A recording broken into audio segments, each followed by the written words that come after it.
India अपनी home series के अंदर 3-0 से न्यूजीलैंड से शिकस्त खाता है और दुनिया क्रिकेट के जितने भी बड़े बड़े बड़े सोशल मीडिया के जो पंडित थे वो ये प्रेडिक्शन कर रहे थे कि ऑस्ट्रेलिया में जाके बड़ी मुश्किलात का सामना करना पड़ेगा इंडियन टीम को। मगर आगाज कुछ अच्छा नहीं लग रहा था। 150 रनों पे ऑल आउट हो गई थी इंडियन टीम।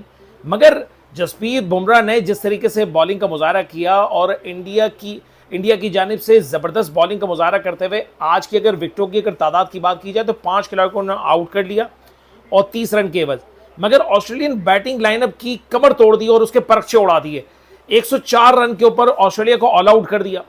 46 रनों की बढ़तरी हासिल कर ली इंडिया ने। मगर सिर्फ यही मामला खत्म नहीं हुआ।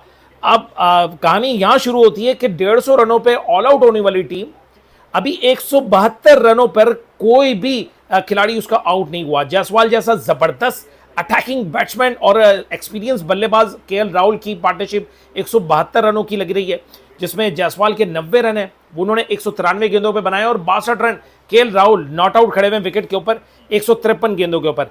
तो मैं ये समझता हूं कि अभी ऑस्ट्रेलिया को जिस तरीके से उसने दबाव में डाला और जिस तरीके की बॉलिंग के बाद जब बैटिंग का जब मौका आया तो उसमें उन्होंने प्रूव कर दिया कि इंडियन टीम, बल्कि यहां तक कि जो जसप्रीत बुमराह जिसके बारे में एक लेजेंडरी क्रिकेटर, एक स्विंग के सुल्तान वसीम अकरम ने भी इस बात की प्रेडिक्शन की, बल्कि इस बात को साबित किया कि एक दुनिया का बड़ा बेहतरीन अगर बॉलर अगर कहलाएगा तो वो है जसप्रीत बुमराह। उसने बेहतरीन कप्तानी के बदौलत भी उसने आज जिस तरीके से इंडिया को आज अपनी इस मैच में दोबारा से लेकर आ गई।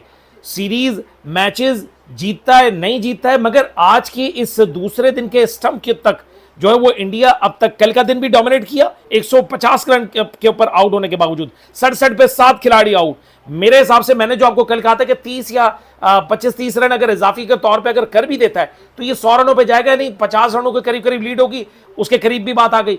मगर जिस तरीके से इंडिया ने अपनी बैटिंग लाइनअप के ऊपर जैसे बैटिंग जिस तरीके से कमबैक की है वो बड़ी शानदार है कि उसने 172 पे किसी भी खिलाड़ी का नुकसान नहीं हुआ, उसका आज का स्टंप हुआ।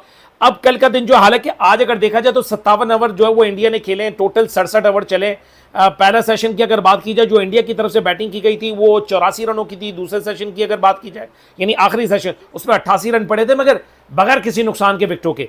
तो मैं अभी इस वक्त तो मैं सिर्फ ये कहूंगा कि इंडिया अभी इस वक्त इस टेस्ट के ऊपर हावी हो चुकी है, इस मैच के ऊपर अब तक की जो कंडीशन लग रही है इसलिए कि 218 रन की लीड हो चुकी है ओवरऑल। और तकरीबन मैं समझता हूं कि अगर मजीद अगर इजाफा अगर इस तरीके से कर लिया तो अगर जैसे कल का दिन भी अगर बैटिंग होती है, इसलिए कि बहुत बड़ा बैटिंग लाइनअप इंडिया के पास मौजूद है।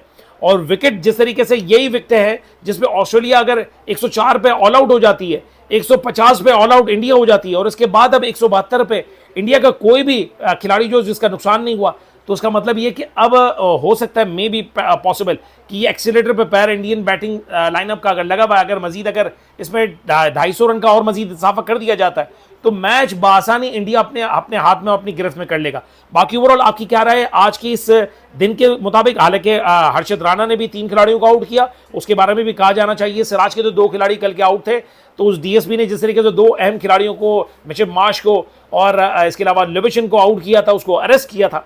तो अब मजीद सिराज अभी अगली इनिंग के अंदर बॉलिंग के अंदर वो तो कबल इस वक्त होगा, मगर अभी डिस्कस हम उसकी बैटिंग के बारे में कह रहे हैं। बाकी बेस्ट ऑफ लक, आप उसके बारे में जरूर राय दीजिएगा। अपना बहुत ज़्यादा ख्याल रखें। Thank you.